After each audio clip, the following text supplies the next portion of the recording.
What is up, everybody, and welcome to another Tuesday here with me, Eli. Okay, so I missed the last 2 weeks because I had a lot going on, so I'm going to do 3 topics in one video, so I'm going to go kind of quick. Okay, so the first topic I missed was being trans with mental illness, and so I wrote down a few points that I want to talk about.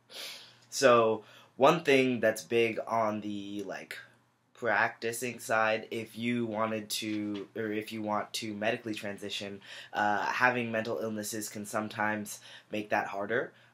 Sometimes therapists can be super rude and conflate mental illness with your gender identity, and it can make it harder for you to get prescriptions or surgeries. And so my advice to that would be to really try and find a therapist who understands trans issues, not one that you have to teach about being trans all the time.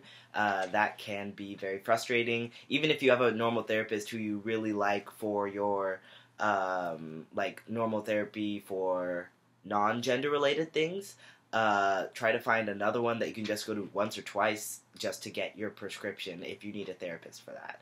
I think that would be super good.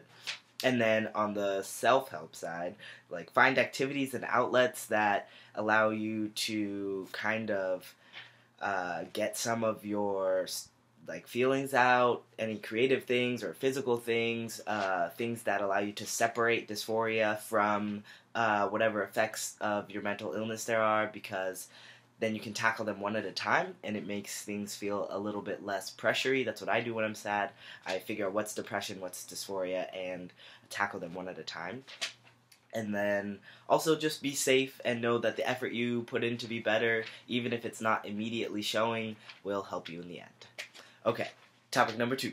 Packing pre-T. So I packed more pre-T than I do now. Now I only pack once in a blue moon when I'm real uncomfortable or going somewhere where I don't know anybody, or to the beach for some reason. I always pack at the beach. But, so I packed more than it made me feel more confident, and the questions that we got, somebody had sent this in the ask box saying if it was dangerous if they weren't passing yet all the way, and I don't think so, because, to be honest, not a lot of other people notice. Some of my trans friends noticed, but nobody else really said anything. And I don't think they really noticed. Not a lot of people stare at your pants that much, even though it feels like everybody is, just because you're packing, and it just messes with your head a little bit. But I would say go for it. I didn't do it around my parents, just because it felt safer not to, because they would notice probably. And I would just be super nervous, and that would take the point away of it easing my anxiety.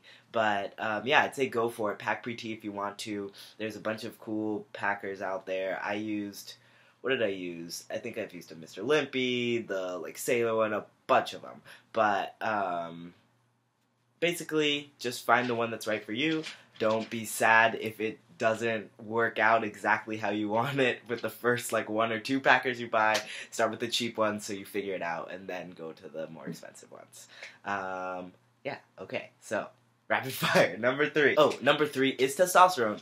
Everything about it. So somebody sent in a few specific questions, so I'll answer those one by one. Also, I had my 5 months 2 days ago, and so I'll put the link below. I answered more questions that are more specific to me on my update video. I had a Q&A, and so that'll be in the description box. But the first question they asked is it dangerous? And I would say there's always a danger with going on anything, hormones, medication, or anything like that. But if you go through the right procedures, if you go through a doctor, if you get your levels checked, and you do all the right steps with the endocrinologist, it should be pretty safe. They will monitor your health, and they will do what they think is best for your body specifically. And so it should be pretty safe. I've had no issues in the past 5 months. And then, can it make you sick?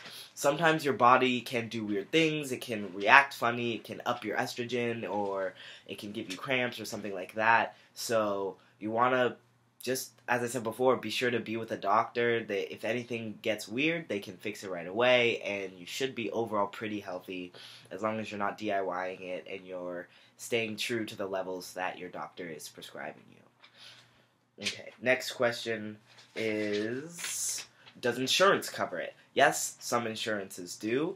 You can look online to see what insurances are. I know there's a Tumblr master post somewhere, just search it, for top surgery and testosterone. But you can also, if you don't have insurance, go through a place called Stroh Hackers. That's what I do. I have insurance that covers it, but my parents won't let me use it, so I just go through Stroh Hackers. It's about $70, and I get 6 months at a time. So I just have my doctor send my prescription there instead of to my like a pharmacy or something. Well, it is a pharmacy, but it's a very specific one. And then it takes about a week or so, and then it gets sent to me. So that's pretty easy and clean. And the last one is there risk with different ages? And I don't know about younger ages. I know a lot of people who are younger, it's kind of just like puberty. I think that's why they call it second puberty. So it aligns and your body's like more receptive to it. But as you get older, I know there's risk of osteoporosis just because your bones might weaken, so drink a lot of calcium. And then there's also, what did I write? Oh, your body changes, at least under my understanding, to have more of the risk of a typical cis male. Those health risks go up, and then, but that's just to be expected and dealt with. It's not like a real pressing thing, it's just like the general risks, how they categorize those usually. Okay, I did that hopefully quickly enough. I hope y'all are having a great week. Like this, if you liked it, press subscribe for more of us every single day. 2 people-ish, we're still recruiting. Oh, still audition if you feel like it, and I hope you have a great day.